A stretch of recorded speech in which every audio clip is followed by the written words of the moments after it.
Hey everyone, the Red Dragon here from Battlestrats.com, and I'm showing you a little part of LA Noire. Now, we've had the game for a little over a week, so I'm finally ready to sit down and just give you a flat-out review of the game. Also, while we're watching this clip, the reason I chose it is because it shows a lot of different elements of the game, all kind of condensed down in a short period of time. So, as the video plays, I might look up and I might give you some tips that goes along with this, but this is going to give you a good review of the game as I give my review of the game. So what is LA Noire? Well, it is a detective story. You are Detective Cole Phelps in the late 1940s Los Angeles. Los Angeles has been recreated. You can drive all over the town. They went and they researched the street names. They also took a look at newspaper clippings, like found old storefront pictures, and they pieced together this city, brought it back to life. It makes you feel like you're really there. It makes you feel like you're part of this story. The other thing they did was they searched newspapers and found different crimes that were going on during that period, and they actually implemented them into the game. So what you're seeing is pretty freaking authentic.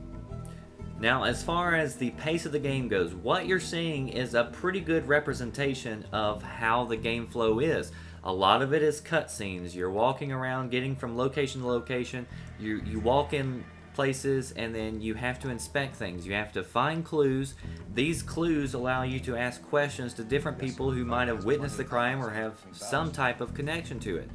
So a lot of it is fact-finding. It's not a child's game. It's not based on child themes. These are mature themes. These are murders, homicides. They got vulgar language, etc. It's an adult game. It takes an adult mind to be able to work these challenges out, unless you're following one of my videos.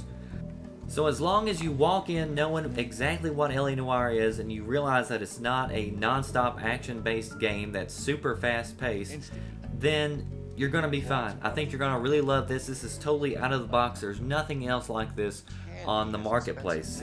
This is the game that CSI should have been, but it definitely wasn't.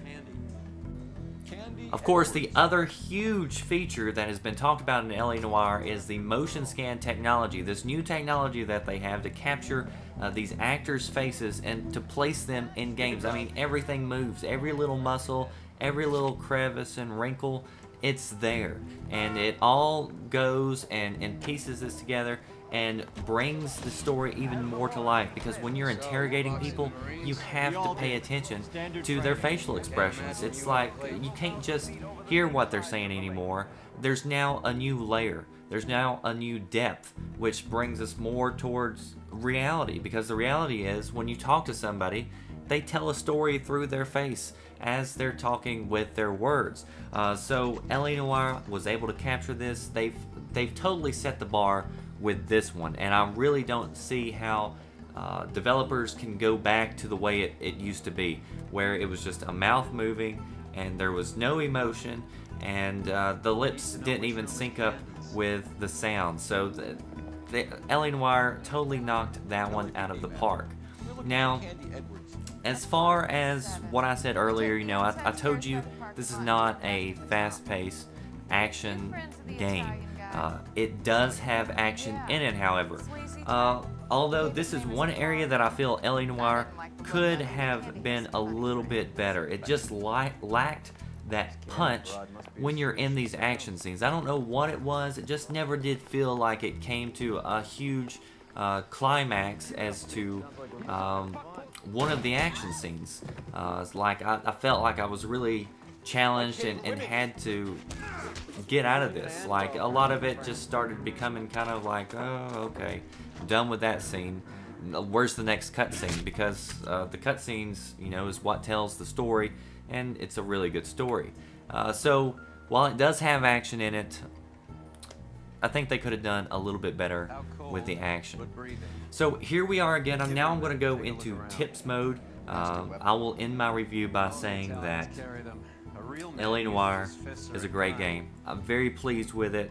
I loved it. It was definitely on my recommend list, as long as you know what you're getting when you're going in. Don't expect Grand Theft Auto. This is not Grand Theft Auto. This is something completely different. And you're going to use your mind. It's going to challenge you. And it's story driven. And as long as you accept that and you're that type of gamer and you're like me, you're gonna love LA Noire, and you should definitely go and check it out. So here we are. We've had a scene. We had some action, a fight scene. Now we've got a person of interest that we need to talk to. It's a little young lady sitting over there on the chair. But before we talk to her, here's a tip. Before you talk to any witness, they'll always bring you to the witness or somebody to talk to at the very beginning of the scene. Save them for last. Go find all the clues in that area first before you go talk to the person.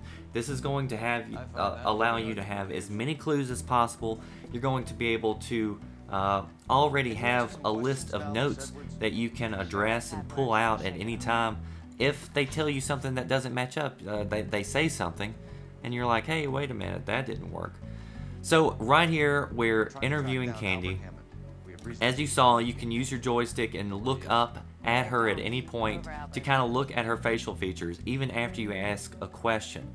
So here's the main things that you have to remember. A lot of people are like, I don't know when they're telling a doubt or a lie. A lot of people can understand when they're telling the truth. If they look you straight forward in the eye, they're calm about it, they're probably telling you the truth. But if they're kind of waving their eyes back and forth, kind of shifting, and you know, kind of pedaling around, and their face looks nervous and they won't look at you in the eye, then they're probably telling a doubt or a lie. So how do you tell the difference? Well, here's one of the best tips you can have. If you have proof of something, when they tell you something that you flat out know is wrong and you have something that you can provide that will back that up, then that is a lie. And you accuse them of lying, and you choose and present your evidence for them lying. If you have a assumption that they're not telling the truth or telling the whole truth, then you should doubt them. As long as you don't have any proof to back that up, it's only a doubt at that time. But with all of these, if you get the answer wrong, you know, you can, if it's really that important to you to get it right on the first go around, you can quit out and then go back in there and talk to them again. You know, you can also use your intuition points. You get intuition points as you go. Now be careful with it, but they do come in handy. What you can do with intuition points is you can select a few different options. So long as you're connected to the internet, it's going to give you a few more options. If you're not connected to the internet, it's only going to allow you to take away an option. Okay, so it'll take away one of the wrong answers, so that way it improves your odds of getting the correct response. One of the options, though, if you're connected online, is that you can choose to actually select and see what the majority of the community has selected. So it's kind of like, oh, what was that game, Millionaire, where they ask questions and then they could ask the audience for their response and they could tune it in. Well, this kind of just takes an evaluation of the responses submitted and will show you which one was the most used. But that doesn't always necessarily mean it's right. I had one the other day that I was using just to get that achievement for using 4 in one segment, and the community was wrong, so you have to be careful about that. And then there's some more help in there as well. If you're looking for all the clues, you can select one that shows you all the clues.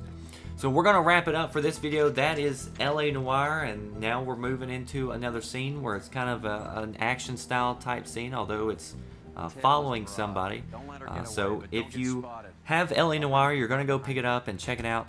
Be sure that you click on the link in the description, check out the LA Noire strategy guide. Be sure to watch my videos, my walkthroughs if you need help. Only if you need help, or if you get done with the game on your own, then go back and try to get the 5-star and find all the clues that maybe you missed early on, or you know, complete a mission, then go back and maybe that'll give you an idea as to what to look for in future missions, you know. So you can use those just to aid and help you along, and hope you enjoyed this video, and I hope you go out and you try LA Noire. As long as, you know, that sounds like your style of game, I think you're going to be good. You're going to love the storyline, and you're going to love playing as Cole Phelps. Thanks for watching.